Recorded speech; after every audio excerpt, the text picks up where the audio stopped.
the Autism Society and their affiliates. Great. Thanks, Jim. And Kristie, you're joining us also. If you'd like to introduce yourself, what your occupation is, and where you're from, that would be great.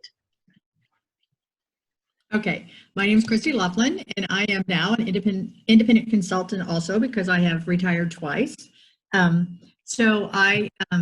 When I'm asked about my career, I primarily consider myself to be a speech language pathologist and an autism consultant, but I am certified in speech pathology, audiology, school administration. I have worked as an autism consultant for many years.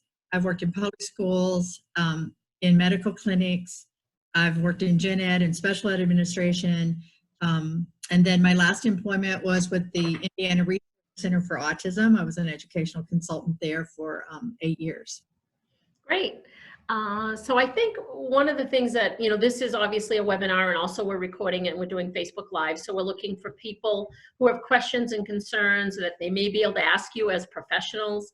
And one of my first things that I wanted to address is, this is a learning curve, I think, for all of us. And I happen to be a parent also of an adult son with autism whose program is interrupted right now for our choice. It was still open, but we pulled him just because I looked at what would happen if, he did come down with this, and how would that be? I mean, you see them going into the hospitals with no parent or anything, and that just wouldn't work well. So one of the things that I'm looking at is, what should families do in this new environment, if you can answer this, in this new environment of being home with our kids? We're not used to this. This is, we're used to a team of 8, a team of 10, people coming into the home, people at the schools, and now we're kind of on our own doing, whatever we can. And I'm hoping this is going to help out a lot of families. So I don't know who wants to take a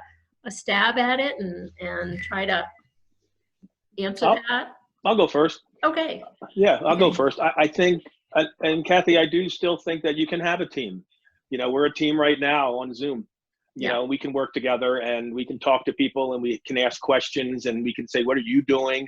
How is this happening? I think I've never been a big fan of, chat groups, but I think this would be an awesome use of that type of technology where you're talking about the things that are happening and what strategies that you're trying to employ. And to all the families, for me, the number one thing is just keeping everybody safe. Just keeping the child, keeping yourself, keeping siblings, keeping grandparents, just keeping everybody safe. So any way you can do that, and everybody here knows their child more than I do. And you're the keeper of the knowledge of that child, and what makes that child tick, what makes that child have issues, and when they're going to melt down. So right now, because of what we're doing, that term we use as consistency, you want to try to stay as consistent as possible, right, yet understanding that you need to pick your battles, because I was never a big fan of the term pick your battles, but since this all happened, I'm the biggest fan of it. Yeah. Exactly. I also think that one thing that I want to say to the parents too is that to know that there is no right or wrong here, because we are, charting territory that we've never been in before. We've never had this happen to us before. So I agree with Jim. I think that consistency is extremely important. I also say that you need to think about strategies that have maybe at school that work, that school can share with you. Things like, I think it's very important that we try to hold some type of schedule, some type of predictability for the students. But that doesn't mean your entire life has to be scheduled, because you also have your family, and you have to try to make that work for you. So there are a lot of different strategies that we talk about that can work, but just to know that, we're all in this together, and nothing that you do is going to be right or wrong. Yeah. One of the things that, we talk a lot about, and I'm hoping you guys can each, add a little bit, is we talk about how schedules are very important. And I know for my family, I can give the example, my son is if he could be the epitome of autism and the schedule and the routine, he's like that person. So we've had to develop like a new protocol, a new schedule. And I think families are struggling around that. What can it be? They're feeling guilty about well, I'm really not a teacher and I only can do a little bit of school versus this, and how can they, look at that? So maybe if you guys could touch a little bit on schedules and routines. Well, I'll start, and then I'll let, because Kristie's going to be the best one to talk about this, so mine will be very brief. But mine is more about picking priority times. So picking those times where you want to schedule the child when they're in the home, or the adult when they're in the home. If the child is less challenged by their autism, then it's a little bit easier. But if the child is more challenged, you might want to use pictures, drawings, the written word if they can read and they understand it. But only really schedule those times that you want them to do something independent, so that you have time then to deal with another child.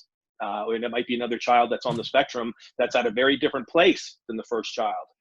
Or you want to have them do their work and do it in small chunks, because you're not going to be able to run that 5 or 5.5 or 6 hour day like school did. You're not going to be able to do that, or like work does. What you need to do is pick those priority times and put that consistency in place just for those times. And as time goes on, as the weeks go on, then you can start to build in more and more time, and the child will be much more amiable to the more and more time. If you try to just schedule it from the very beginning, it's not going to be positive for you. It's not going to be positive for the child, and then you're just going to give it up. No, I agree. I think that having a schedule is extremely important. I can tell you that right now I have my 11-year-old granddaughter with me during the week, who is not on the spectrum, is very bright, but this is a whole new thing for all families. So trying to have a schedule that you have to include education and other things is something new. And I even have had to do that with her. I think that it's important too that when it comes to the schoolwork part of the schedule, that, if you can do that in small pieces, break it up into, like, maybe we only work for 5 minutes, maybe we only work for 15 minutes, then we take a break, or then we get reinforced, and then we go back to it. And so, like, I know the schedule that I have for my granddaughter now, it may only have, okay, we're going to do an hour of your e-learning now, then we're going to do, your choice, or then we're going to do household chores, and then we're going to do an hour of e-learning again, maybe in the afternoon or in the evening, but, to break it up. So again, like Jim said, your child better than anyone else. So if you have to do that in small steps, that, we're going to work for 15 minutes and then take a break. But, and that schedule, you want to have that schedule with even some of your routine things if you typically have that. So, like, I'm going to get up, I'm going to have breakfast, I'm going to shower, I'm going to have a little free time, and then I'm going to do my e-learning, those kind of things, just to have as much predictability and consistency for that child as possible, I think is extremely important. Now, there are a million ways that you can make a schedule, like Jim said. And I think there are also a million ways out there that you can find, a lot of them online that are already made. So if you go to the Indiana Resource Center for Autism website, you will find that there are a ton of visuals that are already made for you. And all you have to do is download them, print them off. So they are broken up into categories like school, home, behavior, those kind of things. If you don't have a way to, like Jim said, if they can read, just write it. You can also draw a very rudimentary, sketch. The other thing too is that there is a company called Lesson Pix, LESSONPIX. And there is a cost. I don't know right now if they're doing anything different because of the whole virus thing, but it's like $35 a year. You can make not only visual schedules, but you can make a ton of other educational materials like that. In 5 minutes, you can pick the pictures, make the schedule, download and print it.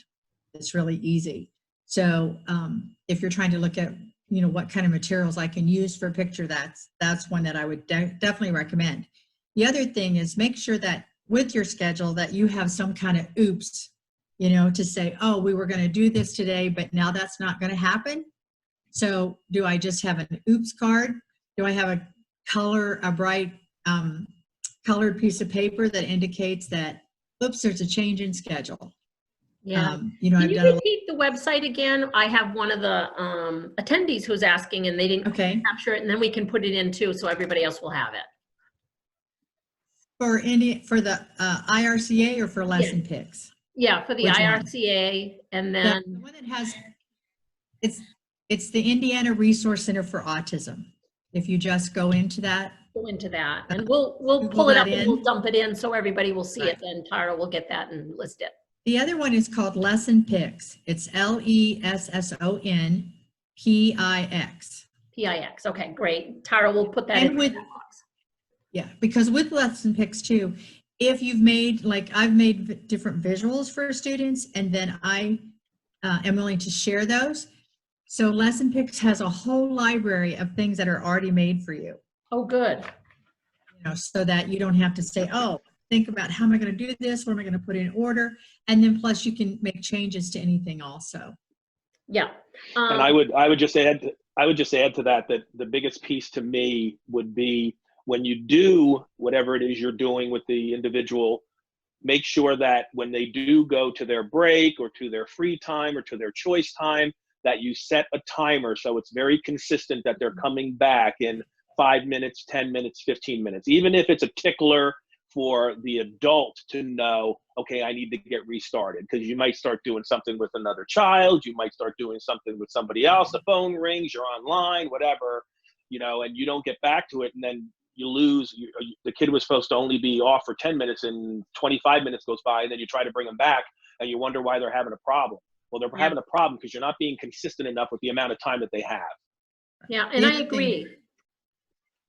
The other thing too is that if you're doing a kind of thing where you get a work break or work and then the break is with something that's highly reinforcing, make sure that it's not such a high reinforcer that they can't get off of it and come back to what you're doing. Because oftentimes I find that that's the problem. If we're going to work and then I'm going to give you some iPad time, some computer time, and they love to do that, sometimes it's hard for them to get off of that. So, you know. Yeah, and I'm gonna say, you know, that people are probably using technology a lot because, again, you know, you're at home, you know, it's easy, and I'm not telling you not to use it because I'm not living with you and your child, so I know that. But what I am gonna say is that, like Kristie said, use that for those times when you really need them. So when you're going to cook dinner or something's happening, and you can put the child on the device or on the television or the computer or whatever it is, and then just set quotas so that there's a time limit off. And even if it's a very small amount of time, I don't even care, for some of our kids, it might be 30 seconds to a minute. Just get them off of it for that time, engage them. And then if they want to go back and they request it and they use good communication, I'm going to let them go back. You know, but try to use those, like Kristie said, for your big times when you really need that time to yourself or with another child or with a, you know, a family member that might be sick, or you're taking care of something else in the house. Do it for those times, but make sure that you, again, set that timer for you to know when to stop it. Yeah. The other thing too, if you, let's say that your child, you know, obsesses over things so that they want to be on the computer all the time, you know, build time in the schedule so that they can say that, hey, you can, but here's the time of the day that you're going to do it. So, because if they're not sure when they get to have that computer time, then they're going to be, you may have see all kinds of behavior. They may be assessing about, I want to be on the computer. But if on the schedule, you can say your time is, look, in the day, we have scheduled these times, so you will get it, you know, during the day. Yeah. And I think I'm going to add, you know, to that, for the Autism Society of Maine, we also have the capabilities of printing some of these pictures and sending them out to the parents, whether we can scan them in and send them electronically so they just have to print them and not hunt down all the pictures. You know, we're willing to do that. Whatever is going to make that family's life a little easier. Can you briefly talk about, because I think one of the things I've heard in our state is children under the age of 5. I think those parents are struggling because they're pretty active and now they're in the house, and I think, you know, those schedules have to be kind of smaller because of, you know, the age of the child. Could you address that a little bit for those families? My thing with the little ones, and believe it or not, and I know people are going to throw something at me on Facebook, so that's okay. I think they're easier than the older ones, only because it's a great time now to teach play skills. And what I would do is I would video model play skills, and every play skill that the child has in the house, with every activity, with every board game, with every puzzle, with everything that they can do. And there's a app called, and it's free, it's called The Loop. And if you do the video, you can put it on a loop, and then you can have the iPad playing. So the child still has the technology, but it's showing somebody playing with that toy appropriately. If they watch it long enough and they start to engage it, they'll start to play with that toy appropriately. And I've seen that from kids that are significantly challenged on the spectrum, all the way up through, kids that are less challenged. So to me, I would be heavily relying on play skills and the use of video modeling and that technology to teach that skill with the little ones. Is the loop, I just want to ask, because I recently been watching, and I don't know if I'm right, but is it Jimmy Fallon's been doing the loop where he plays something and then it plays back consistently all the time? Is that kind of what we're talking about? Yeah, that sounds like something. That's exactly it. Yeah. And it's an app, correct, Jim? It's an app. And we'll look that up, try to get that on the website. People are asking about that, and we're going to be posting, everybody out there, you got some really good printing things for you at home. We can send you things, we can email you things. We will put up whatever websites we're talking about. Tara's working on getting them, and then we're going to start posting them in this chat box, so you'll have all the sites and be able to click there. So what is your advice, Kristie, on the under 5 age? Well, I think that's a great time to work on their language too. Yeah. And then just looking at your child to see, what do they have? Do they have imitation skills? Do they have joint attention? How much language do they have? And to work on some of those things, like trying to get them to imitate, either songs or games or finger plays, that kind of thing.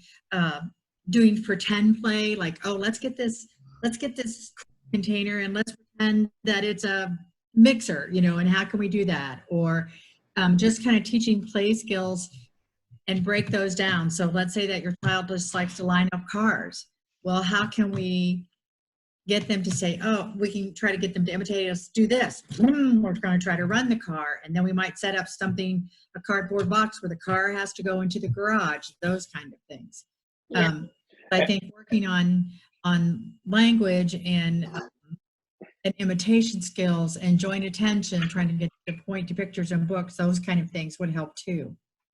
And for that, a lot of times the little ones aren't ready for that full-blown schedule. So in a lot of cases, we would be using a first then kind of technique. So first you do this, then we're going to do that, or first we're going to do this, then we're going to do that, then you get the iPad, or first we're going to do this, then you're going to do that, then you get the iPhone, or whatever it is. If the kid's not a computer kid, and I hear that a lot, if you just run the loop with the play skill that you're wanting them to look at, and don't make it work, just leave it in the environment where they're hanging out and doing their thing, they will start to engage it, and let them be the one to explore it. And then you'd be surprised how many skills they'll actually start producing. And then you can reinforce them for that. Yeah. I think, and again, that comes back to the society will be able to help them with some of the pictures. We do the first then. I love that one because it's so small and simple. And at that age, we just want them to be successful at something. The other thing the society has is we have a lending library. And in our lending library, we have mass amount of books, and we have Jim's books, and we have the video modeling. We have that whole series of video modeling. I do think that it's very powerful when a child can see a child doing that same activity. Absolutely. It connects with them a little bit better. And another thing that I had, and it was one of my board members, she just did a segment with me, and she was saying her daughter, who is, has, limited verbal ability, but can, say which her needs and wants are. But her routine was she needed to get on some sort of bus to go to school. That was it. I need to get on the bus to go to school. So every morning she would choo-choo up to her room and say, get on the bus, and choo-choo down the hallway to go into, so I think we got to be creative in And if their needs are, you know, maybe they need to get in the car, maybe you go up the road and come back. I don't know. I'm just, you know, I think sometimes these kids' needs are different, and they know that I can't go to school unless I get on either a bus or a car and leave the house. And so I don't know if you have any. I had a child in kindergarten who was not interested in academics or doing any routines or anything at all, but he was very interested in trains, which is, you know, not unusual. And so we actually took that intense interest in order to get him interested in academics. We made an engine and all the train cars, and the engine was an A, the caboose was a Z, all the train cars were in between for him to learn his letters. In order to get him to count, we would have a train track, and he learned how to count the rails, you know, on the train track. So that eventually we could get him to do anything that we asked him if we even just gave him a train sticker. But, you know, sometimes you do have to be very creative, but look at using those intense interests to try to get them to do things also. I think that helps. And then too, I always think, you know, if I'm thinking, okay, I need this kind of video modeling for a kid, or I need this, where can I get that? The first thing I do is go to YouTube, because you'll be amazed on YouTube how many video modeling videos are available on YouTube. Yeah. So you might want to look at that. Just be real careful that when you do YouTube, you watch the entire video before your kid does. To make sure. People Never will know. embed funky stuff on them. Oh yeah, I've seen some. Oh yeah, no, that's true.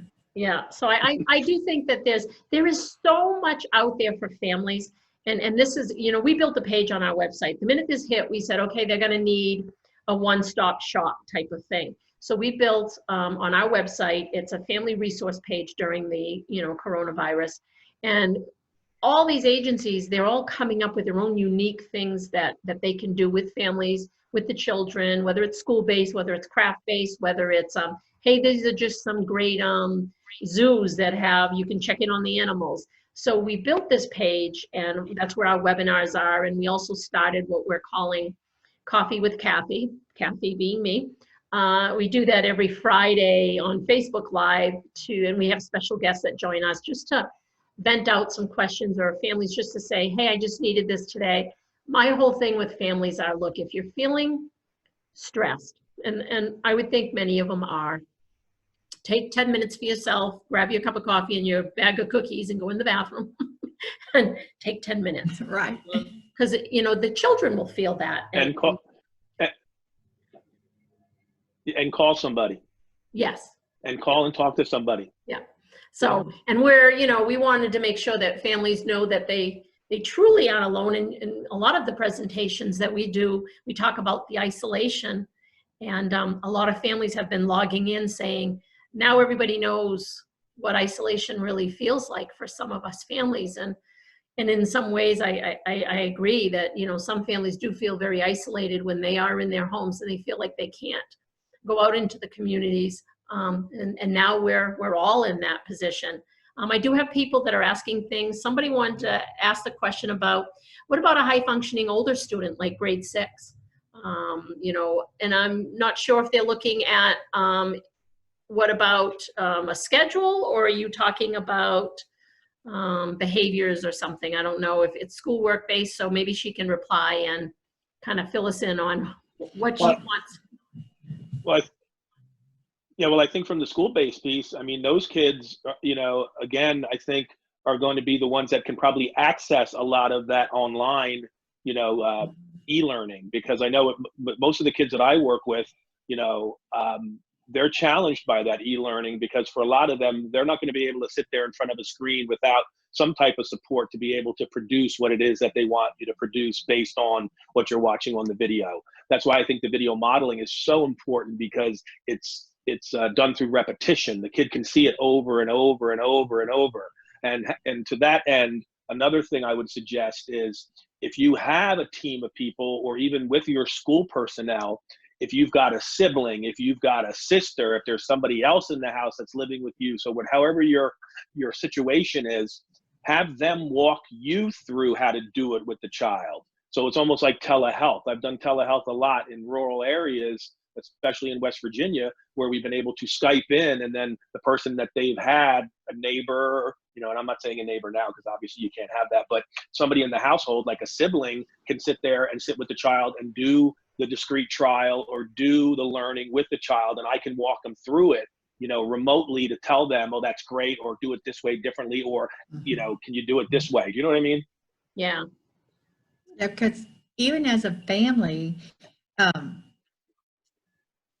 you know, everybody, even with neurotypical kids, parents, they're all struggling with the e-learning and trying to do the educational part. And so in my family, for example, I have who lives in Virginia. She and her son are about to kill each other over homework or over the e-learning. So I'm like, okay, Zoom with me and I'll help him with part of it. And you do that. And so she does that then with one of her grandchildren and that kind of thing. And I even have a friend that we've been kind of doing that. If you run into a tough problem, then have your child Zoom me and I will talk to them, or I will read them a story, or I'll try to help them with their homework, that kind of thing, because that's really frustrating for everybody.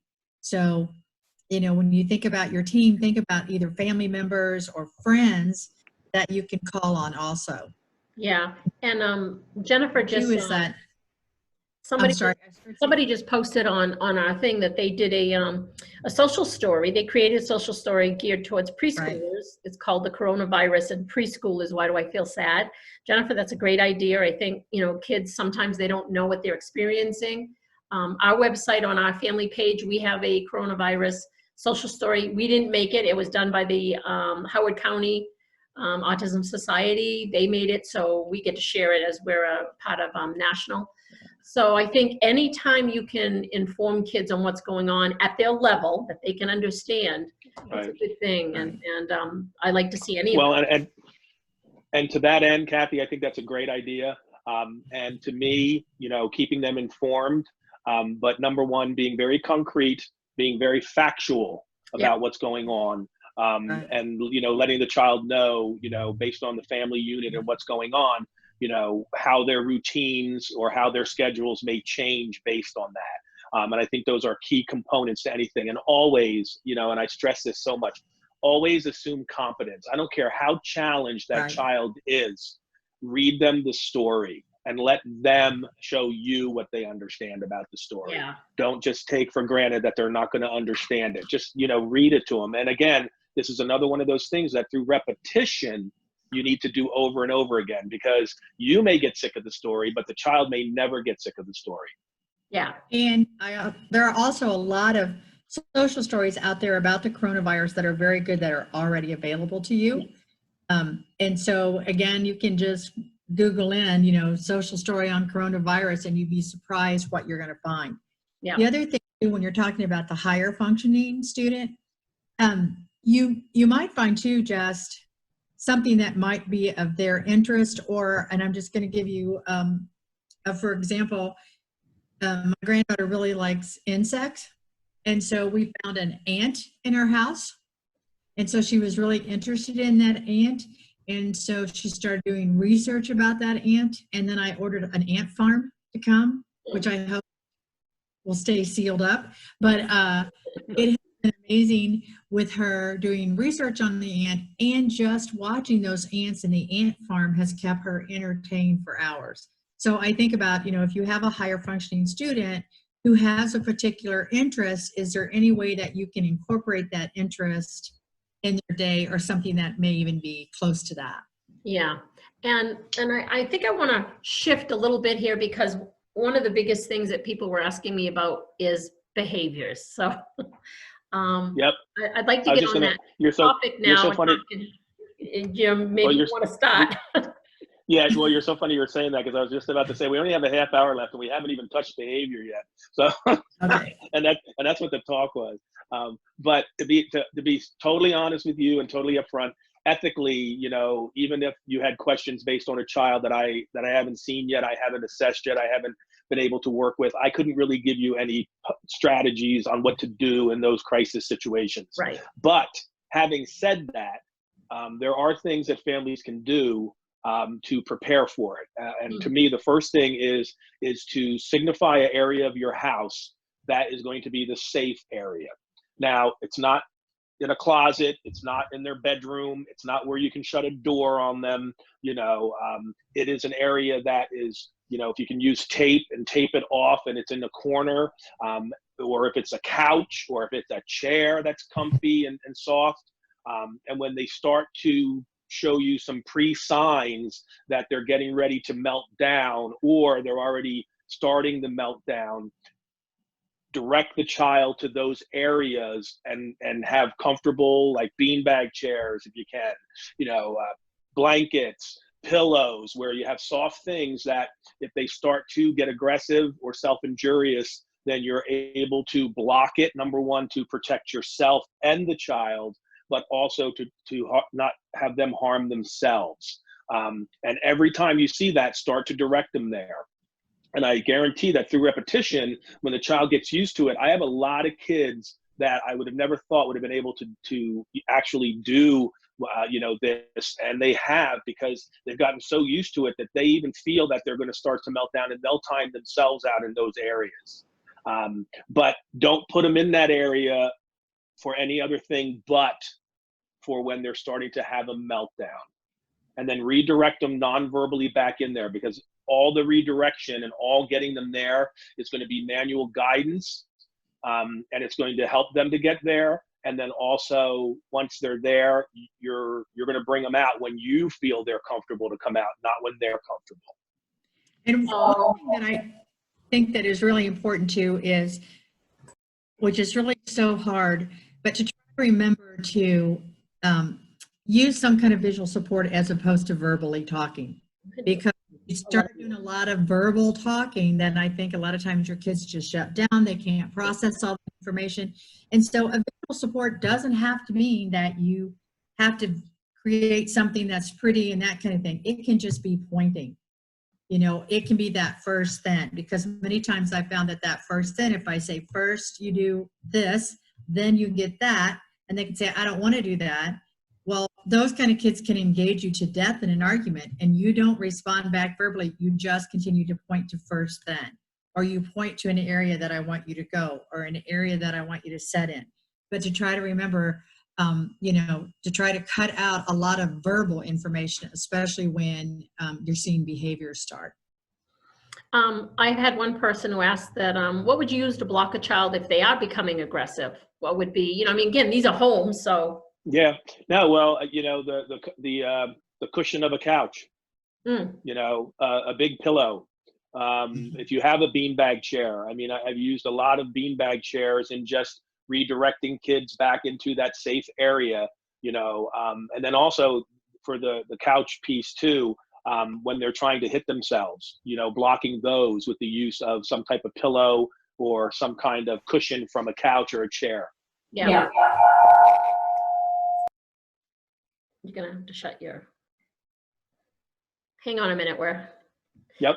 We want to be able to post in the Zoom chat, but in order to do that, Tara's got to get in somehow. So you're going to see two of me. Her picture comes up every once in a while. So I know. So Tara's going to use my picture to be posting in the chat, because people are asking for the websites, and we were trying to figure that out. Again, technology, we were so new to this. Yeah. Well, and we can type in here too. So for example, if somebody wants, a link or an email, I can type it in there. Okay. So panelists will be able to type it, I believe. So, yeah. So pardon my two pictures here. One of me is moving and one is standing still. So, but I think on the part of behaviors, because we get a lot of people who are calling and asking about the difference between when somebody's getting ready to melt down and when you're just seeing a temper tantrum, because I think families have to understand that difference a little bit. And some of them can lead to meltdowns, but can we touch base maybe on that, or? Well, I think, again, to me, it's all about keeping everybody safe. It's all going to come down to being safe. Now, if you can redirect the child the way Kristie was talking about with visuals, when they start to get to that part before the temper tantrum or before the onset of the meltdown, you may be able to redirect them to certain areas or certain things and have them just do something real simple, and then they can have the iPhone. But have them do something that that they're doing something for you in response to getting what they need. So for like the first then, okay, first I need you just to walk over to the couch, and then you know what? You can have the iPad, and then praise the heck out of them for following that direction, because you want to get them more and more used to that direction following so that you can use it when they do get into that full-blown meltdown about trying to redirect them to that safe place or that safe area. You know, one thing too, Cathy, that I think about is that if I want a child to have a strategy to calm themselves, or a strategy about, you know, when I get upset, I can do this, it is something that you have to practice, and not in the heat of the moment. Because it's like when your basketball coach makes you, shoot 500 free throws so that in the heat of the game, he'll know that you can make it. It's kind of the same thing. So that we need to practice what it is I need you to do in order to calm down or order to self-regulate or whatever, when we're not in the heat of the moment. Because in the heat of the moment, then they can't necessarily pull that up unless they've practiced that a lot. And also take the behavior plans that they have from school, because I'm sure, I hope all the families have their individual education plans in front of them, and most of those are going to have the strategies that they're using at school. Because in some places what we'll say is, well, you know what, the behaviors are different at home, but this is a whole different animal now, because you're trying to also educate them. So you're putting many more demands on them and many more things that you wouldn't do normally. And if this continues, it's going to get a little bit worse before it gets better, because the longer they're home, even if we let them do what they want all day, eventually they will get bored. So we really need to, deal with, I always like to say, you need to win every battle to win the war when it comes to behavior. So, where I said earlier, pick that battle, that's in the home now, where I'm going to pick those battles, but I'm going to make sure that in those battles that kid and my kid is going to be able to do what I ask them to do, and then they're going to be reinforced heavily for doing that. So then in that way, as Kristie said, through repetition, we can get them used to using different strategies. And when you see them just starting to get like weepy, or there's something, an eye twitch, or the way they move their body, you just know, and parents know that stuff. I mean, they know that. They just can direct them right over to that safe place and let the kid go, and let them work it out. And when they're ready to come back, then you reward them for, I really love the way you timed yourself out, or I really love the way you went over there. Or if they're a child that has a communication device or whatever, still give them the same language, and then have them respond to you in some way so they understand that, okay, this is a good thing and I should use this strategy, because right now it's going to keep everybody safe. Here's another thing I think about too. When I find myself saying, I don't know why they don't get this. You ought to know this by now. I've told him this 1,000 times. That's a huge clue to you that you need to use a visual support and not do that verbalization, because oftentimes I find that if you put in a visual support, then you may see that behavior go down, because you're talking too much, that kind of thing. I always think about those three things when I'm trying to figure out, okay, why does this kid not get this? Why, we've done this, blah, blah, whatever, that I probably need a visual support to help with that behavior.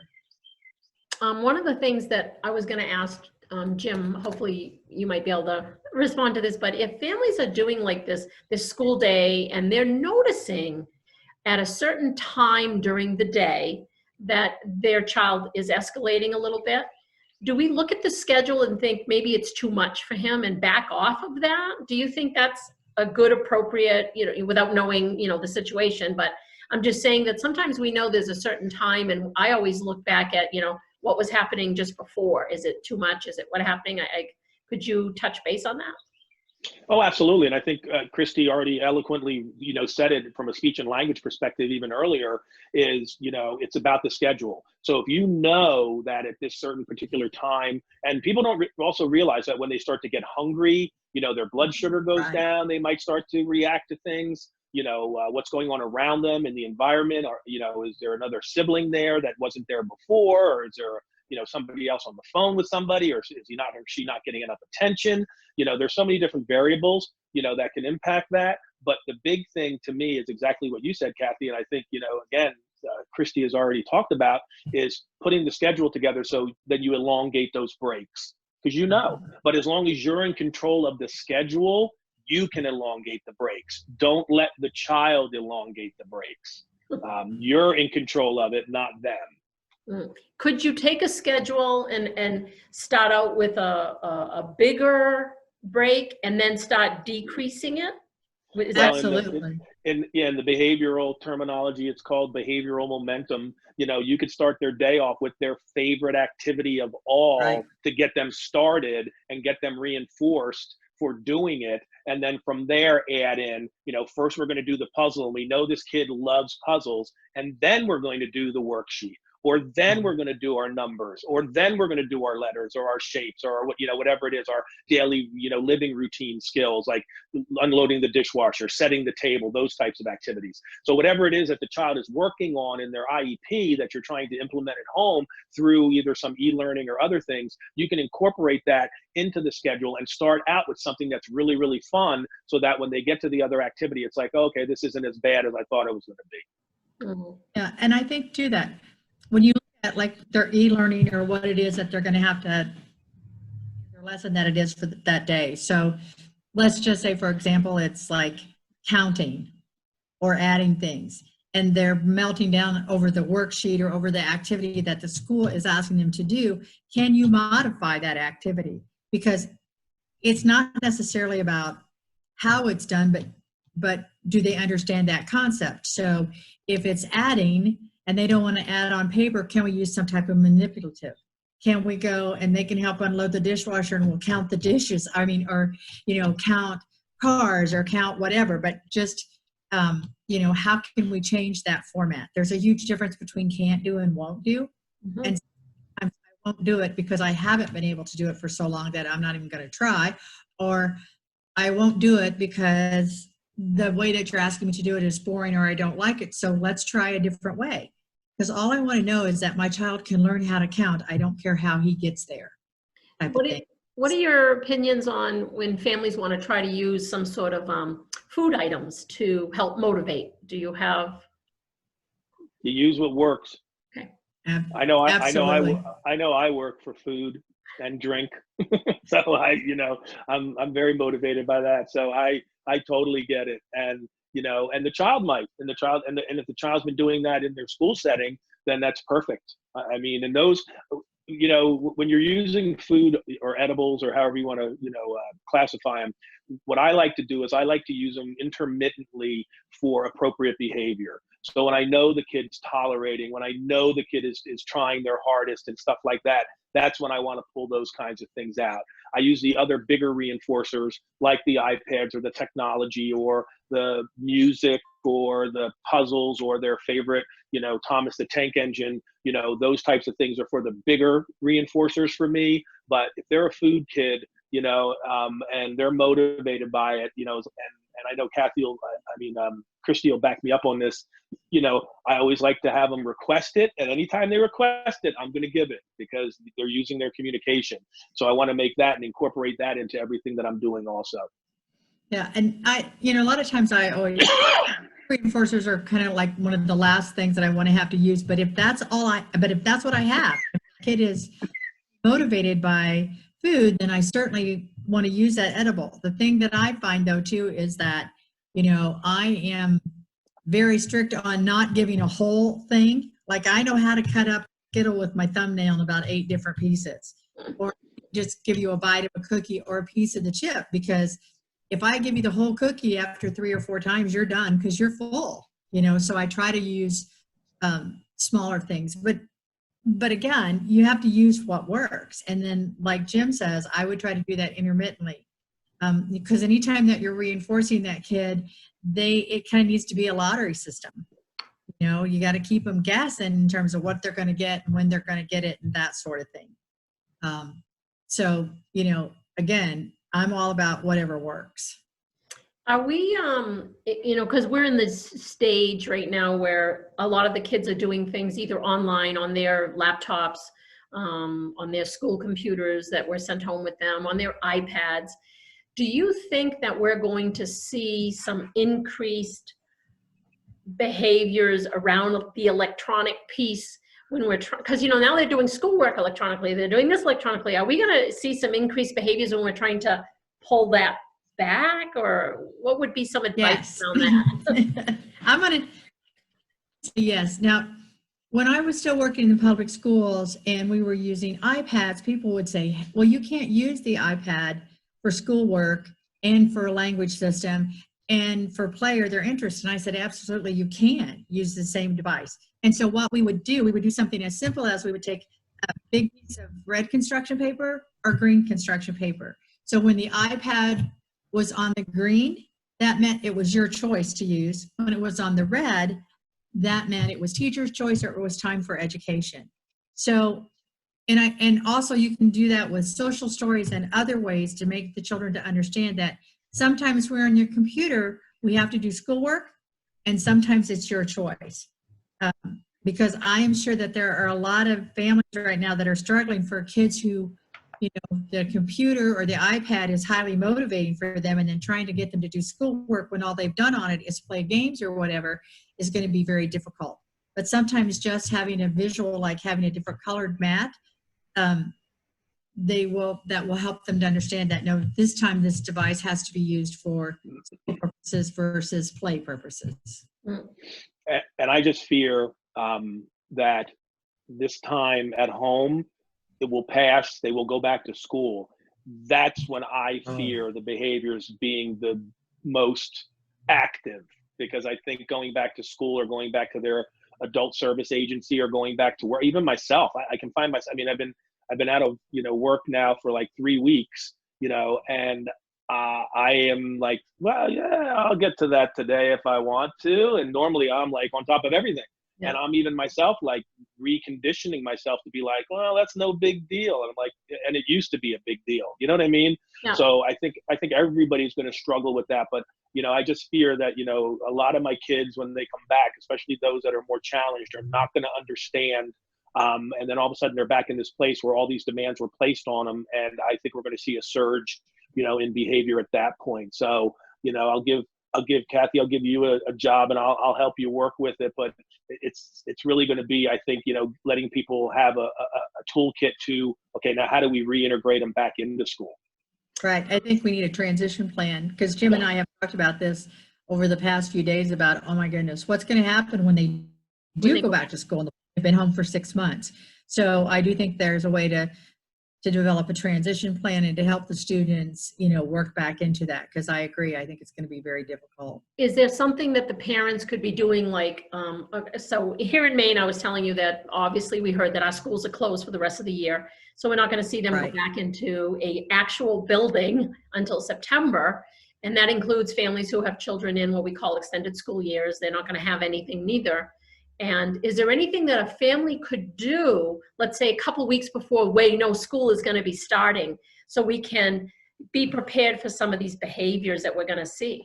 Well, I think that there are things that we can do long before then. For example, I think that you can make a calendar, and on the calendar you can have, what days that we have to do schoolwork, or what days we're going to be home, or what days we're going to have this appointment. But, ahead of time to say, we'll not go back to the school building until August, or, even a couple weeks before, to show that you're at home, now school starts, or this is when the bus comes. You can certainly do social stories about that. And you can also do some video modeling about that, just to explain to the children that, hey, in 2 weeks, you're going to be able to return to the school building. Here's what you can expect. Or if there are any pictures online. Some school districts that I've worked with have actually made videos about transitioning to back to school, or from one building to the next. And so we may be able to help you to find some of those, or some examples of those that families can look at.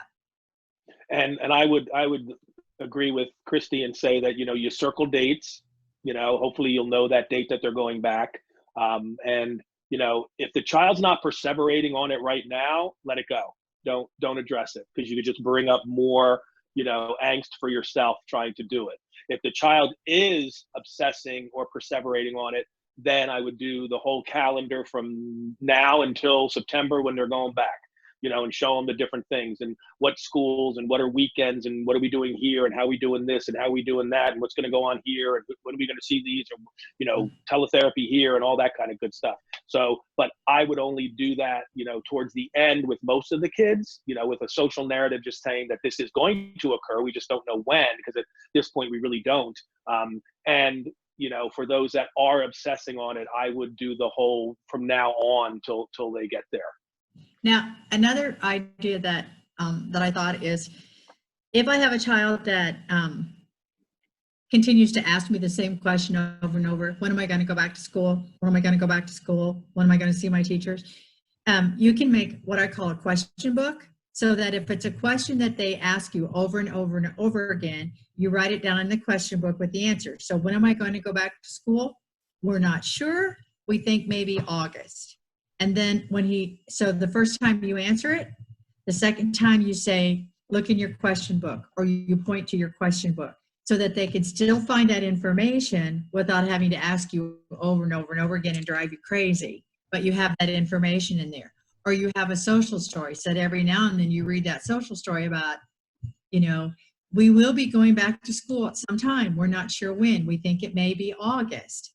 If we'll let you know a couple of weeks ahead of time. I mean, just give them the information that you want them to know or to have.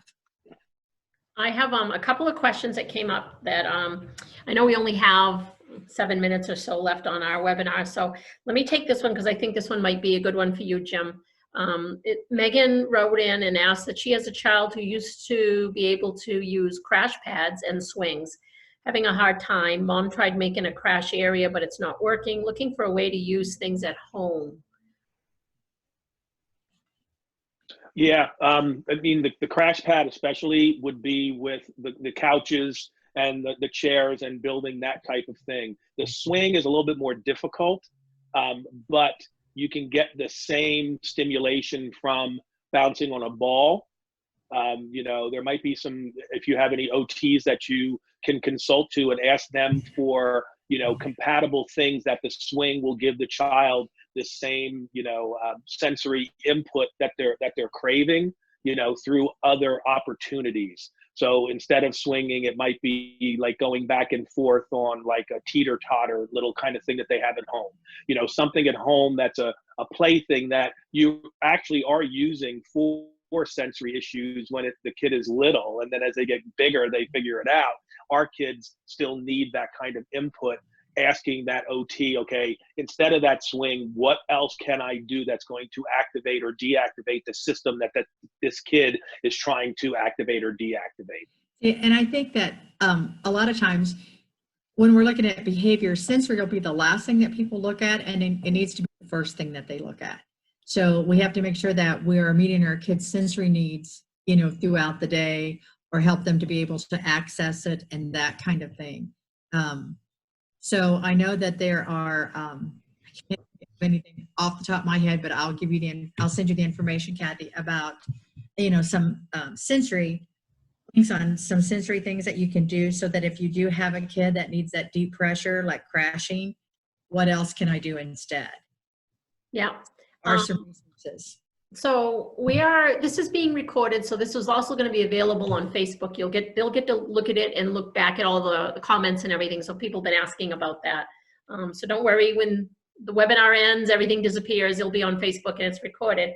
Another family just wrote in and wanted to know about, she has the bedtime schedule, high functioning 8-year-old, but says that they don't have to wake up and go to school in the morning. So why get up? Why bother? I think that comes back to that routine thing again, where even though there's no school, we should keep them getting up. We should make them still have their breakfast, get dressed, so we're not hanging out in our jammies all day.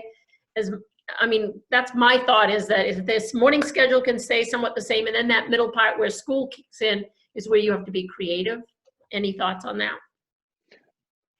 I think you hit it right on the head, and I think that schedule piece, that big calendar, fits in, because on Saturdays and Sundays they can sleep in, and they probably did when they were, you know, in school. They still had their Saturdays and Sundays off, but during the week You know, if school started at 8:30 and you were used to getting up at 7:30 or 7 o'clock, then I would, you know, unless, you know, you can sleep a little bit longer, but not that much, you know, maybe 7:30, 8 o'clock, but then start at 8:30 to 2:30 is technically the school day. You know, now during that time, you can play with the schedule because not every minute in every school day is doing I mean, you're doing something, but you're not always doing academics or other things. You know, you might be in PE, you might be in lunch, you might be in recess, you might be at a special. So if the kid likes art or music or those types of things, you can incorporate those into your calendar or into your schedule. But I do agree that the Monday through Friday, try to keep the routine as much consistency as possible so that everybody knows what's expected. Because I think it also, what Kristie had said earlier, it comes down to expectations, and the kid wants to understand what's going to happen next. You know, so, and when they do know, you're going to have much less behavior because they're going to be able to anticipate. And the better they can anticipate, the less stress they're going to have, and the less stress they have, the less anxiety they have. Mm-hmm. And the less anxiety they have, the less behavior they have. So, right. And I think that's, you know, really hard for kids too, that they have issues around clothes, that kind of thing. So that if we're in our jammies all day, which a lot of us are, but if we're in our jammies all day now, and then or I let you have, you know, the clothes that you like to have on or not have on, because I do have a few students who don't like to wear clothes at all, then trying to get them back in to the clothes you want them to be in for school, you know, is hard. Well, I know you have your pajama bottoms on right now, Kristie, right? I'm not confessing, Jim, because I know you do too. I'm going to stand up right now. No. Yeah, everybody's got to stand up. Yeah. Well, you know, this has been really great. And we are still getting people who are, you know, talking about things. That one teacher, Kendra, just said that they're talking about maybe holding an event this summer, just so kids will have a chance to say goodbye if they're moving on to another teacher. You know, that's going to be difficult for these kids. They have a lot of anxieties around, I'll never see my teacher again. So right. You know, that's another area that, you know, we have. Do you have any final thoughts on whether it's behavior schedules or whatever before we come to an end here? Well, two things from me. One is, keep in mind with the behavior piece right now, it's about safety. Mm-hmm. You're trying to keep everybody safe. And just this week, Jack Scott, who is the now chair of the panel of professional advisors for the Autism Society, which Kristie and I both sit on that panel, just came out with a book on just that topic. So if you look up Dr. Jack Scott, it's a great book on keeping kids on the spectrum and adults safe. And I just think it's a wonderful book. And the second piece is, and I'm not going to speak to Kristie for this, but I'm going to put her on the spot. You know, in a couple of weeks, if we want to revisit this and talk again, I would have no problem, Cathy, doing that again for you. Oh, that would be wonderful, because maybe people would really have more questions that they wanted to come up with, and maybe we'll have this a little better. And I can't say that my double picture won't be here, but. And I have to say the same thing, Cathy. I'd be happy to do that. I came to Maine a couple years ago and spoke at your state speech and hearing convention. Yes. Really enjoyed the people that I met there and all the interactions. So I'm more than happy to do that, but only if you promise me if I come there again, you'll give me a lobster. I know you. If you guys came to Maine, you know, yeah, we'll make sure you get the best lobster, and you have to have it both ways. You got to understand how to crack one open and eat it, and you got to understand what a lobster roll really tastes like, and it's not all that mayo. So. Well, it was funny because when I got my lobster when I was there a couple of weeks ago, I asked the guy, I'm like, okay, now can you do this for me? And he sort of looked at me like, are you crazy? Then he showed me how to do it, and I got the idea. I did it myself, but I'm used to a tail that I could just rip out and eat, but I had the whole lobster. So. Well, this has been really great. I can't thank you both enough, and our families thank you. And like I said, this is recorded. We will share it, Kristie, so you guys will have it, and Jim, you too, so you can do what you want with it. And thank you. Awesome. We will set up something in a couple of weeks down the road, okay? Thank you so much for inviting us. It's been a pleasure. Okay, thanks everybody, and we'll be posting things. Look on Facebook for the actual recording. All right, bye-bye. All right, thanks.